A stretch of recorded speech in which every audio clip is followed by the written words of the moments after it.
Assalamualaikum warahmatullahi wabarakatuh.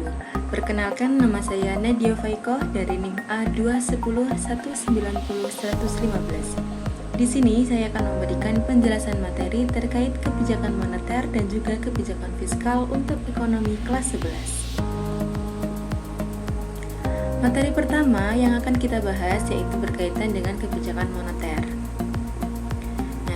Kebijakan moneter diantaranya ada pengertian, ada tujuan, jenis, dan juga instrumen. Yang pertama, pengertian kebijakan moneter. Apa sih pengertian kebijakan moneter itu? Jadi, kebijakan moneter merupakan kebijakan pemerintah melalui bank sentral sebagai pemegang otoritas moneter untuk mengendalikan jumlah uang yang beredar dalam rangka mencapai kestabilan ekonomi. Sedangkan tujuannya sendiri yaitu untuk menjaga stabilitas ekonomi, yang mana kebijakan moneter ini sangat diperlukan untuk menjaga stabilitas ekonomi yang selalu mengupayakan jumlah uang yang beredar harus seimbang dengan jumlah barang dan jasa yang tersedia. Lalu tujuan yang kedua, menjaga stabilitas harga. Jadi tinggi rendahnya harga barang dan jasa sangat berpengaruh dalam jalannya perekonomian. Maka dari itu, pemerintah perlu menjaga kestabilan harga dengan menggunakan kebijakan moneter. Karena jika harga terlalu tinggi, pemerintah bisa mengurangi jumlah uang yang beredar di masyarakat, dan jika harga terlalu rendah, maka pemerintah bisa menambah uang yang beredar di masyarakat. Tujuan yang ketiga yaitu meningkatkan kesempatan kerja. Jika jumlah uang yang beredar seimbang dengan jumlah barang dan jasa, tentunya perekonomian akan stabil. Nah, pada keadaan yang stabil ini, pengusaha akan melakukan investasi baru yang pada akhirnya dapat menyerap tenaga kerja dan meningkatkan kesempatan kerja. Tujuan yang terakhir yaitu memperbaiki posisi neraca perdagangan dan neraca pembayaran.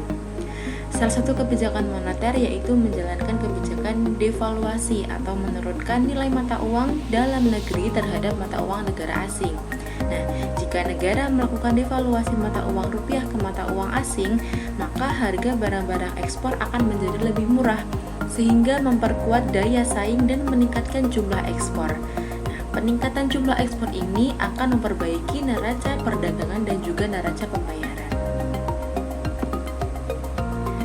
Sedangkan jenis dari kebijakan moneter sendiri ada tight money policy atau kebijakan uang ketat, yang mana kebijakan ini yaitu kebijakan bank sentral untuk mengurangi jumlah uang yang beredar di masyarakat.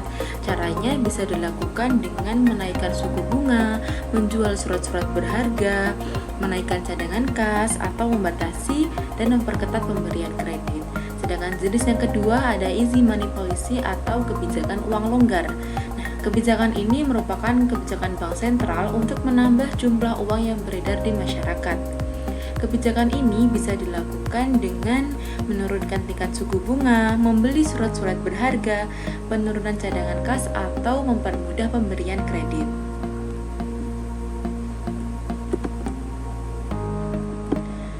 Untuk instrumen kebijakan moneter sendiri ada banyak, diantaranya ada tingkat bunga diskonto. Ini bisa dilakukan dengan menaikkan atau menurunkan tingkat suku bunga bank. Lalu ada cadangan kas minimal, bisa dilakukan dengan menaikkan atau menurunkan cadangan kas minimum bank umum. Lalu ada juga kebijakan pasar terbuka, contohnya menjual atau membeli surat berharga seperti sertifikat Bank Indonesia. Ada juga pengawasan kredit selektif. Ini kebijakan dilakukan dengan cara menetapkan prasyarat kredit ketat dalam memperoleh kredit dari bank.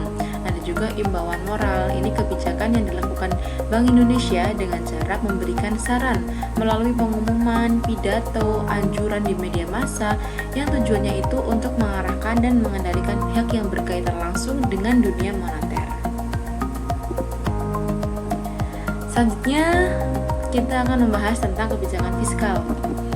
Di sini materi yang akan dibahas mengenai pengertian, peran, fungsi kebijakan fiskal, tujuan, dan juga instrumen kebijakan fiskal. Kebijakan fiskal sendiri memiliki pengertian yaitu kebijakan yang dilaksanakan oleh pemerintah dengan cara menaikkan atau menurunkan pendapatan negara atau belanja negara dengan tujuan untuk mempengaruhi tingkat pendapatan nasional dan untuk memperbaiki keadaan ekonomi.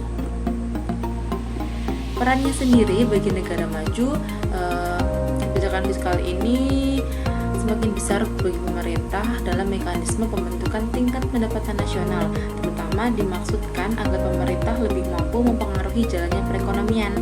Hal ini supaya apa? Yaitu supaya menghindari banyaknya pengangguran, tingkat inflasi yang tinggi, juga untuk mengatasi defisit neraca perdagangan dan neraca pembayaran. Sedangkan pada negara berkembang, peranannya ini lebih mengarah pada upaya untuk meningkatkan investasi melalui capital formation. Kebijakan fiskal memiliki beberapa fungsi, diantaranya ada fungsi distribusi, yaitu untuk menentukan lebih spesifik lagi bagaimana cara dana tersebut akan didistribusikan ke seluruh segmen ekonomi. Lalu ada fungsi alokasi, fungsi stabilisasi, dan juga fungsi pembangunan. Tujuannya sendiri yaitu untuk memperbaiki keadaan ekonomi, meningkatkan kesempatan kerja, meningkatkan distribusi pendapatan nasional, dan juga untuk menjaga kestabilan harga-harga secara umum dan laju inflasi. Kebijakan fiskal sendiri memiliki dua instrumen, yaitu sistem perpajakan dan juga politik anggaran.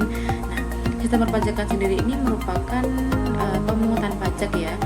Pemungutan pajak itu merupakan suatu sarana dalam kebijakan fiskal untuk mengatur perekonomian. Jadi dengan menggunakan sarana perpajakan, pemerintah dapat mengatur kebijakan ekonomi. Nah, dengan menaikkan tarif pajak, pemerintah bermaksud untuk memperkuat kas pemerintah dan dapat memperbesar pengeluaran yang bersifat umum. Sebaliknya, jika tarif pajak dikurangi, pemerintah bermaksud untuk memberi kesempatan perusahaan berinvestasi sekaligus meningkatkan konsumsi. Politik anggaran sendiri dilihat dari perbandingan nilai penerimaan dan pengeluaran, dapat dibedakan menjadi anggaran tidak berimbang dan anggaran berimbang. Jika pemerintah melakukan anggaran berimbang, pengeluaran direncanakan sama dengan penerimaan. Jadi tidak ada petunjuk dalam kondisi ekonomi seperti apa politik anggaran berimbang ditempuh. Namun bila pemerintah memilih anggaran berimbang, dua hal yang paling cocok yang ingin dicapai yaitu peningkatan disiplin dan kepastian anggaran. Sedangkan anggaran tidak berimbang dapat dibagi lagi atas anggaran defisit dan juga anggaran surplus. Sekian materi yang dapat saya sampaikan, semoga bermanfaat. Kurang lebihnya mohon maaf. Wassalamualaikum warahmatullahi wabarakatuh.